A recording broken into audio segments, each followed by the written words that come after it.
The wind whispered through the branches as the rope groaned softly. Marcus Garvey Park, 1946. Time, 6:23 a.m. An elderly woman out walking her dog noticed something strange hanging from an old oak tree by the park's north entrance. She thought it might be clothes, maybe laundry tangled in the limbs, but the closer she got, the clearer it became, and the scream ripped from her throat before she could stop it. At 6:47 a.m., NYPD arrived on the scene. Detective Robert Walsh was the first to approach the tree. What he saw made him freeze. His breath hitched. His instincts screamed. This wasn't just an ordinary crime scene. No, this was deliberate, a message written in blood and rope, waiting for the city to look up and read it.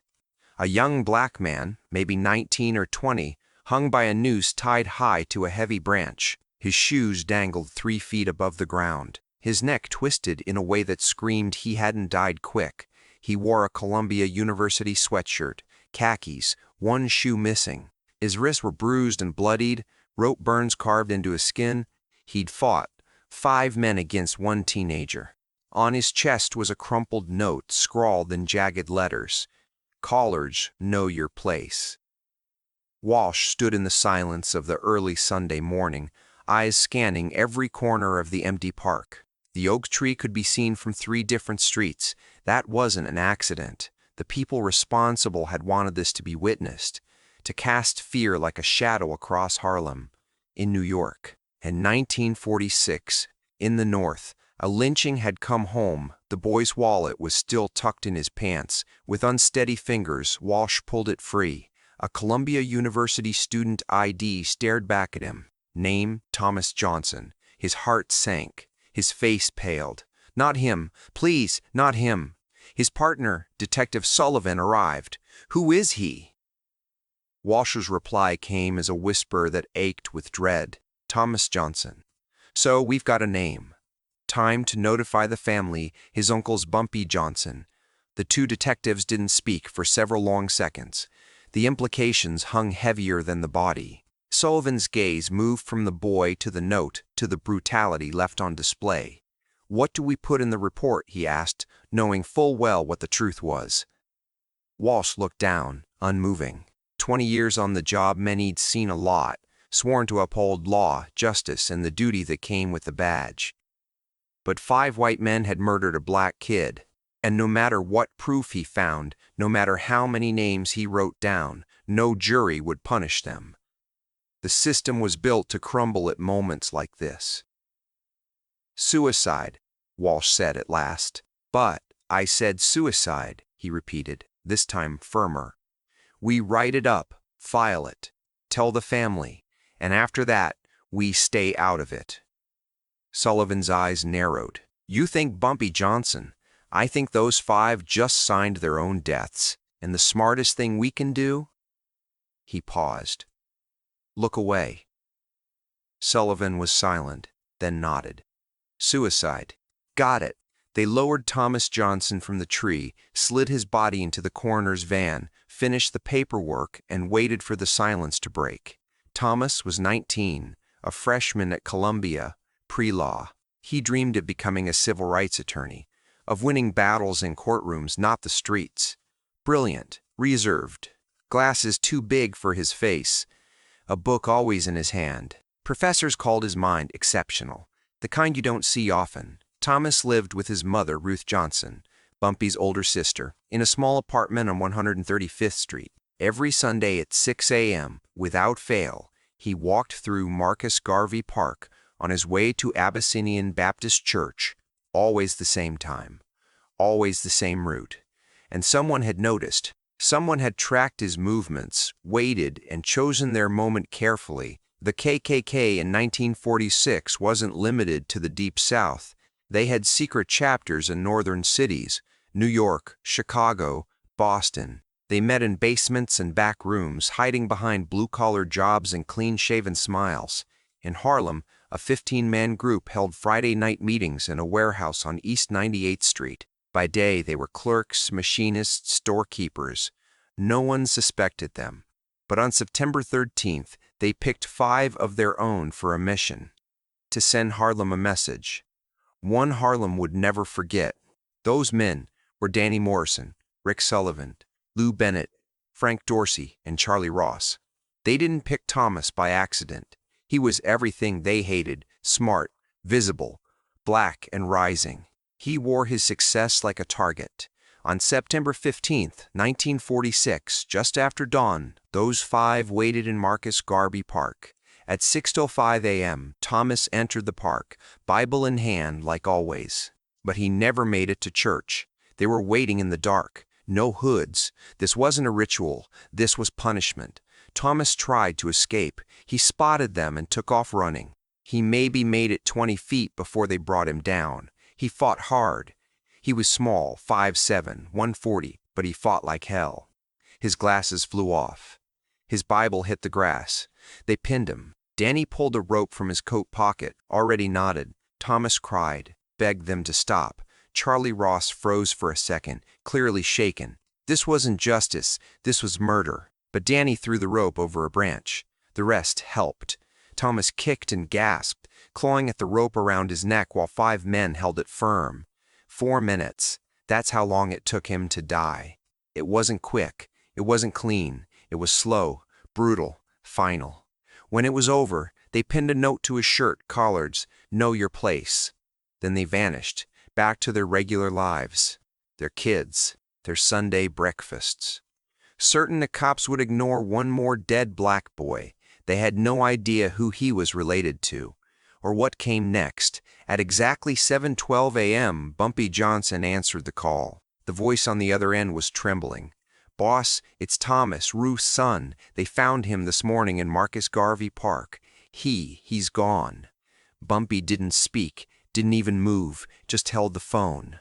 "Boss, how?" the voice pressed gently. Bumpy's voice came back flat, cold. "They're saying suicide." A pause then. "But boss, there was a note. KKK." Bumpy didn't respond. He hung up the receiver and sat still, his hand clenched around memory. He sat in that chair for 10 minutes, not blinking, not breathing, mentally walking through every moment, teaching Thomas chess when he was 8, seeing him in that cap and gown, driving him to Columbia, beaming with pride. And Ruth, how proud she was. Harlem's first lawyer in the family. Finally, Bumpy stood, reached for his coat. "I'm going to Ruth's," he said.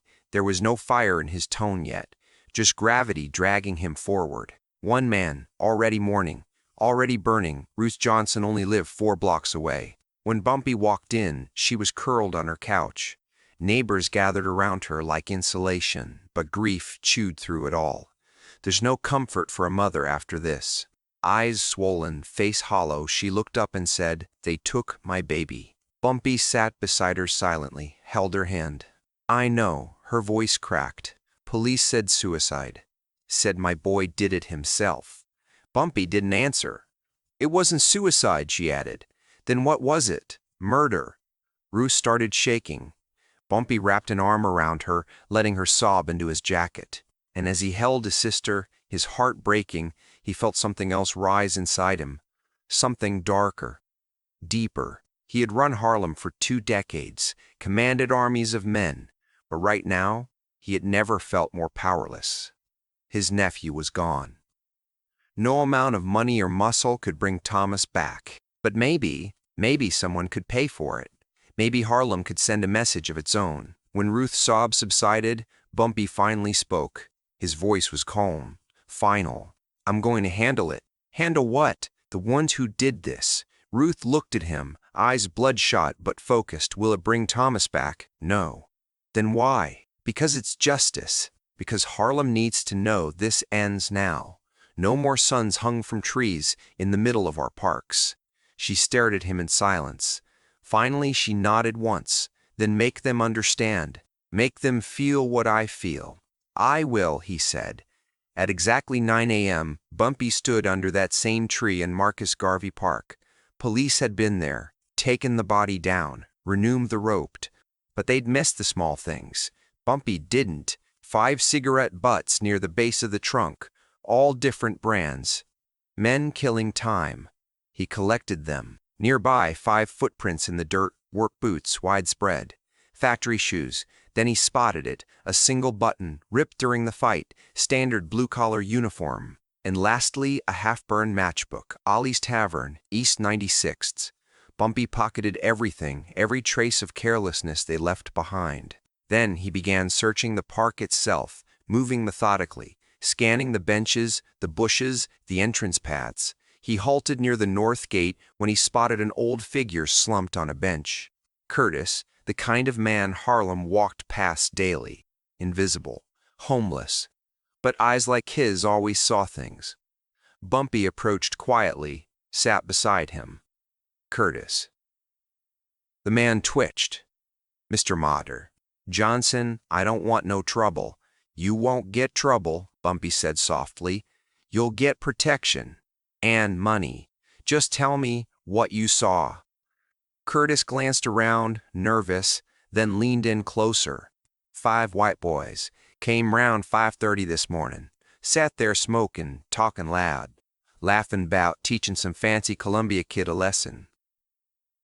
Bumpy's eyes didn't blink. Catch a name? Just one. Tall one. Dark hair. They called him Danny. Last name, didn't catch it. But they mentioned celebratin'. Allie's Tavern. Said they always went there, after. Without a word, Bumpy handed him $200. "You saw nothing. You weren't here." Curtis nodded quickly. The bill's gone before they touched the light. He disappeared down the street. Bumpy turned, heading back to his office. He made only one call. Joey O'Brien, a bartender who owed him. Ollie's Tavern, this morning. Drunk, loud, 5 white guys. Find out who they were. 3 hours later, the call came back. Got him. Came in around 7:30 bragging. Names: Danny Morrison, Rick Sullivan, Lou Bennett, Frank Dorsy, Charlie Ross. Joey continued. Regulars. Come in every other Friday. Meet in the back room with about 10 others. Real low-key. Bumpy scribbled down the names, silent. My boss says it's some kind of club. Bumpy's eyes narrowed. What kind? Joey's voice lowered. The kind that wears hoods, if you catch my drift. Bumpy caught it. Thanks, Joey. You've paid your debt. By the same night, Bumpy had 5 complete files where they ate, slept, worked, hide. Nothing left unknown. He called in 4 men, his tightest circle, the ones who'd walked with him through darkness. Illinois Gordon, Willie Lee, James Quick, Jackson, Marcus Cole. These weren't just friends, they were brothers. Bumpy looked each man in the eye and spoke low. These 5 lynched Thomas. In 7 days, I want 5 answers, 1 for each name. They don't get to fade. They don't get to forget. He handed them folders, photos, maps. Afterward, we erase the whole cell. Every last Klan rat in Harlem disappears. No more terror in Harlem, Bumpy continued. They thought they could import fear from the South and scare us. He shook his head. We teach them better. Each man nodded. No words needed. They'd all known Thomas. They watched him grow. This wasn't revenge. This was blood. One more thing, Bumpy added before they left. Document everything. Every hit, every file, every photo, proof of what they did. Because when anyone asks why this had to happen, we're going to show them everything. Danny Morrison worked in the Bronx, fixing engines, arms always grease-stained. He lived alone in a run-down house with a big garage out back. On the second night, September 17th, 8:00 p.m., he was inside that garage, dirty elbows deep into a carburetor, oblivious. He never heard them come in. 3 figures moved like ghosts. Before Danny could even look up, a hand clamped over his mouth. An arm twisted him backward. He struggled hard. Tough guy. Mechanic hands. But he never stood a chance. They tied his hands behind his back, same type of rope he'd used on Thomas. Then Willie Lee tossed another rope over the ceiling beam. When Danny saw it, his whole face collapsed. He shook his head, screamed through the gag, begged silently. Willie looked him dead in the eyes. You know what this is. You know why we're here.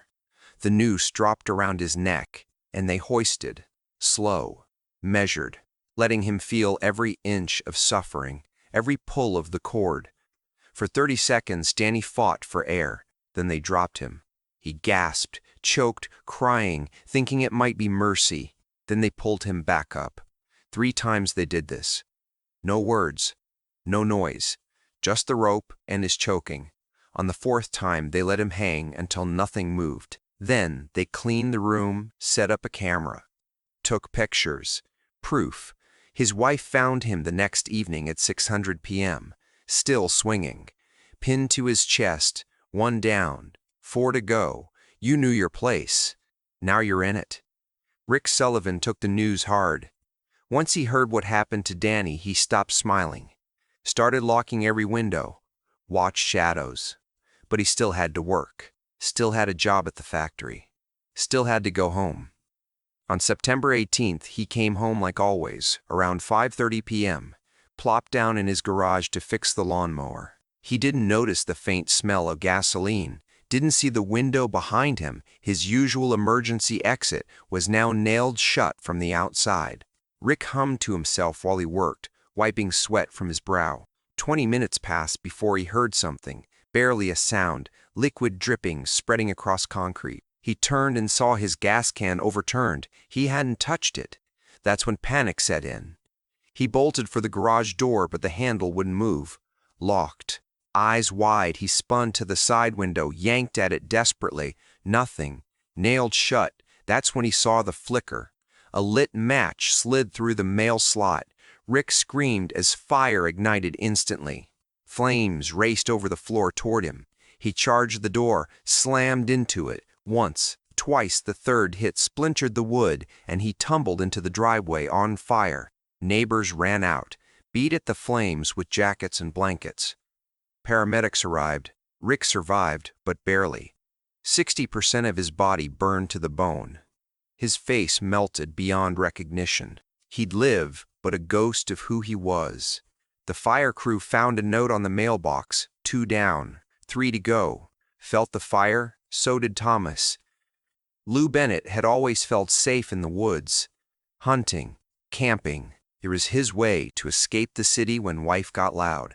So when Danny and Rick were taken down and paranoia crept in, he told his wife he was heading upstate for peace. He didn't know Marcus Cole and Quick Jackson had been tracking him for days, knew his vehicle, knew his route. On September 19th, Lou drove 3 hours north, parked near an empty trailhead, and vanished into forest. He walked for an hour under the tree canopy, breathing easier, and then he heard it. Footsteps behind him. Quiet, distant, but footsteps. He spun around. Nothing. He picked up the pace. So did they. The footsteps adjusted to his rhythm. Then came a voice echoing through the woods. Lou. He froze. Lou Bennett. It wasn't human. It came from nowhere, from everywhere. You helped kill Thomas Johnson. Lou started running, crashing through brush, abandoning the trail as panic overtook him. For 3 whole days, Lou wandered through thick wilderness. Marcus and Quick kept their distance, their presence felt but never seen. They whispered through the trees, broke branches nearby, left signs, moved shadows. Whenever Lou thought he could sleep, a whisper taunted him awake. When he tried to drink, something moved. He wasn't allowed peace, only fear. On day 3, they found him, crying, mumbling, talking to trees. He had no injuries, just madness. In one hand, clutched tight, 3 down, 2 to go. You hunted him. Now you know prey. Frank Dorsy was unraveling. 3 of his closest friends wrecked in under a week. He packed up his family, got them to a hotel, thought maybe distance would shield him. But Illinois Gordon had been watching, waiting. On the 6th night, September 20th, while Frank slept soundly in that quiet hotel, his real home was consumed by fire. Gasoline soaked the outer walls, windows smashed so flames could roar through. By the time fire trucks arrived, it was more ash than house. They found nothing intact. Every photo of his kids, every piece of his home life, gone. Erased. Frank stood outside the charred ruins with nothing left but ashes sticking to his shoes. The fire chief approached, hat in hand. "Mr. Dorsey, this wasn't an accident. This was intentional, expert work. Whoever did this wanted it complete. Frank just nodded slowly. On the mailbox, untouched by flame, someone had left a note. 4 down, 1 to go. You destroyed a family's future. Now you feel what loss is. Charlie Ross didn't need anyone to warn him. He already knew. 4 men down in 6 days? That left only 1, and his own nightmares were turning real. September 21st, 5:30 a.m. He couldn't take it anymore. He grabbed his keys and sped off to the precinct, terrified but ready to confess. Prison, anything, had to be safer than Harlem's streets. But he didn't notice the vehicle shadowing him, didn't see it pull closer, box him in, stop him just 3 blocks from the station. Illinois Gordon stepped out and tapped his window. Charlie trembled as he looked up. His face went pale the moment he recognized him. Get out of the car, Charlie. Please, I was going to turn myself in, I'll confess. Out, Illinois repeated. Charlie obeyed, weak in the knees. It wasn't supposed to happen. Danny made us. Danny's dead. I know. Please, I'll leave town, I swear. Illinois pulled out a picture of Thomas in his Columbia sweatshirt. That boy was 19, wanted to be a lawyer. You killed him. Charlie cried openly. I'm sorry. God, I'm so sorry. Sorry doesn't fix anything, Illinois said, stepping closer. Here's how it's going to go. You're not running. You're not getting arrested. You're going to that warehouse on 98th. You're going to talk to the others. Tonight at 9 p.m., all 15 of you will meet. You'll take a vote. Walk away from Harlem forever, or burn with it. Charlie shook his head. They won't leave. Some want to fight. Let them. If they stay, that building becomes an oven. Illinois slipped the photo of Thomas back into his pocket. This is your choice, Charlie. Convince them, or join them in the ashes. But either way, by nightfall, Harlem decides. He didn't wait for an answer, just turned, climbed into his car, and drove off into the distance. Charlie stood frozen in the street for a full 10 minutes, hands trembling in the dawn. Then he got back in his car and headed to the warehouse. The clock was ticking. At exactly 9 p.m., 15 men gathered inside the warehouse on East 98th, the full Klan cell, all faces familiar to Charlie. He stood in front of them, barely holding it together, voice cracking as he told the truth. What happened to Danny? What was left of Rick? What the woods took from Lou? What fire took from Frank? And what would happen tonight? We've been warned, disband or burn. Murmurs erupted. Some laughed, others turned pale. All listened. Harlem was speaking tonight. They're bluffing, someone said. 1 gangster against 15 of us? But not everyone laughed. Someone else whispered, 5 of us destroyed in 6 days. Maybe we should listen. What, run? Another sneered. We're Klan. We don't back down. Voices started clashing, the room descending into argument. Men shouted, threw insults, pounded fists. Charlie finally called for a vote. Stay or leave. 10 voted to stay, to fight, including Charlie. Walked out immediately. You're making a mistake, Charlie warned. They're coming. A reply came cold. Let them. Charlie didn't wait. He drove straight to the bus station, a bag already packed in his trunk. He wouldn't step foot in Harlem again. Across the street from the warehouse, in the darkness, Bumpy stood with his 4 men. They watched 5 leave, counted. 15 entered, Illinois said, voice low. 5 left. Bumpy gave a slow nod. Then 10 burn. The wind shifted. The warehouse lights flickered. The city had no idea that in less than 2 hours the streets would remember fire. At 11:45 p.m., the attack began. Willie Lee and Quick Jackson moved first, circling to opposite ends of the building. Each carried 3 glass Molotovs filled to the top. Marcus Cole slid around the back to block the exit.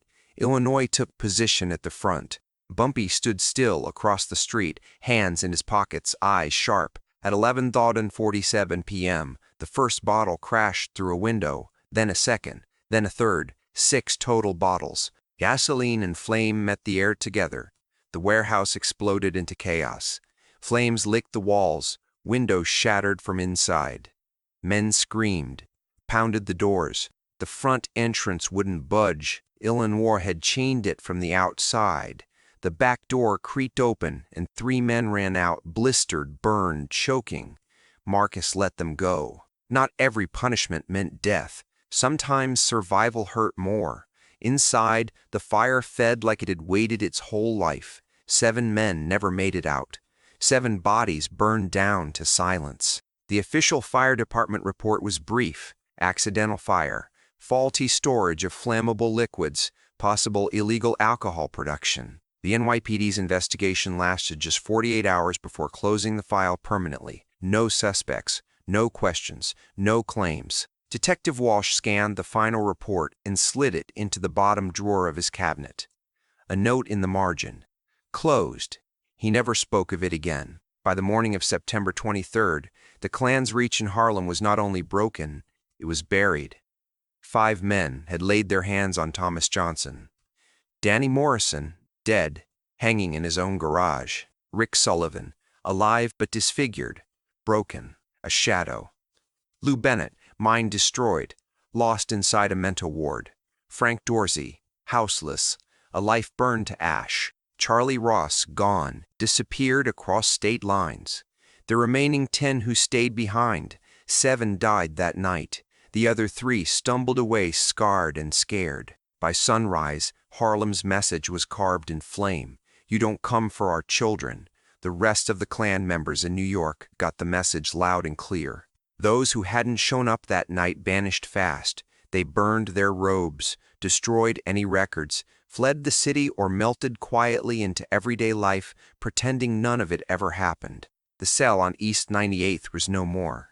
There was no ceremony, just silence. But those streets whispered warnings for years. Harlem had answered terror, not with petitions, but with reckoning. No second chances, no more lynchings. Over 3,000 people came to Thomas Johnson's funeral at Abyssinian Baptist Church. Not one talked above a whisper. The wounds were too fresh. The casket was closed. Ruth insisted. She didn't want them to see what had been done to her boy. She wanted them to carry the memory of his smile, his glasses, his books. Bumpy stood beside her the whole time, unmoving, silent, his face unreadable, but his eyes carried a weight that silence couldn't hide. Harlem had listened. As Thomas's casket was lowered into the earth, Bumpy stepped forward and placed something on top: a photograph of his nephew, dressed in his Columbia sweatshirt, smiling with a law book in hand. Beneath it, 5 more photographs: Danny Morrison's lifeless body in his garage, Rick Sullivan's scorched face, Lou Bennett being carried from the forest, Frank Dorsy's house left in cinders, the warehouse engulfed in flame. Tucked underneath was a note: "Thomas, they paid.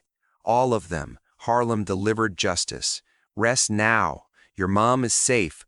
We're safe. I promise, Uncle Bumpy." Ruth saw the photos and laid her hand softly against Bumpy's arm. "Is it over?" she asked. "It's over," he said. "Did they?" She hesitated. "Did they feel it? Did they feel what I felt?" Bumpy looked her in the eyes. "Every single one of them understands loss now, pain, the kind that keeps you up at night." She nodded, slow and firm, then stepped to the casket and placed a single flower. "My son wanted to be a lawyer. He wanted to fight the system the right way." "I know," Bumpy answered, "but the system didn't protect him. It didn't even try." Ruth's eyes brimmed with quiet fire. "So you became the system." Bumpy didn't respond right away, just looked out across the sea of mourners. Finally he said, "Yes." "Thank you," she whispered. They stood together as the final prayers were said, their feet rooted in sorrow, their hearts still burning. Harlem hadn't just lost a boy. Harlem had lost what could have been. But it had also sent a message: never again. In 1963, 17 years later, a reporter came asking questions. "Mr. Johnson, people still talk about what happened in September '46. 12 men, all allegedly linked to your nephew's death. Some say you were behind it, that you carried out your own kind of justice. Is it true?" Bumpy was 61 now, still sharp, still feared, but tired in ways the young couldn't understand. He looked up. My nephew wanted justice the right way. Courtrooms, judges, the law. He believed in it. And you? The reporter pressed. I believed in it too, Bumpy said. Until the day that system told us Thomas lynched himself. Until the cops closed the case and called hate a misunderstanding. That day, the law failed. And when the law fails, someone else steps in. The reporter leaned in. So you took justice into your own hands? Bumpy didn't blink. I didn't take anything. Justice was owed. The courts wouldn't deliver it. So something older did. But doesn't that make you as bad as, the reporter began. Bumpy's voice sliced through. As bad as who? The men who lynched a child for being smart and black? The cops who helped cover it up? Or the system that's been turning its back on our people since this country started? Silence filled the room. You want to ask me if I regret it? Bumpy continued. I regret it was necessary. I regret that in '46, fresh off a war against fascism, we still had terror here at home. I regret that my nephew gave his faith to a system that left him hanging from a tree. His voice softened just slightly. But those men? They got what they gave. They ended a life, so theirs ended too. They destroyed a future, so their future burned with them. That's not revenge. That's balance. Bumpy stood from his chair. The conversation, done. Then at the door, he stopped. You know why the KKK never came back to Harlem after 1946? The reporter didn't answer. Because terror only fears one thing. Certainty, Bumpy continued. The certainty that harm will be answered, not in court, not with fines, but with reckoning. That's not me being criminal. That's me being what the law should have been. The reporter never released the interview, but the story outlived him. It spread across Harlem through whispers and warnings, a promise disguised as legend. You come for Harlem's children. Harlem comes for you. Not with speeches, not with lawyers, but with something final. Thomas Johnson never got to be a lawyer, never cross-examined a witness, never stood in front of a jury. But in death, his name became a verdict. The 5 who murdered him and the 10 who harbored them discovered what justice looks like when no one else will deliver it. Thomas deserved a future. When that was stolen, his uncle made sure no more were taken. 7 days, 12 men. One lesson carved into Harlem's soul. We protect our own. If this story made you see justice in a new light, ask yourself, what happens when the courts don't answer? What do you do when they call a lynching a suicide? Drop a comment. Was this right? Was it revenge? Or was it something necessary? There's a thin line between the two, and sometimes communities cross it not because they want to, but because no one else will. Remember Thomas Johnson, 1927 to 1946, the lawyer Harlem never got. The reason no white hoods returned.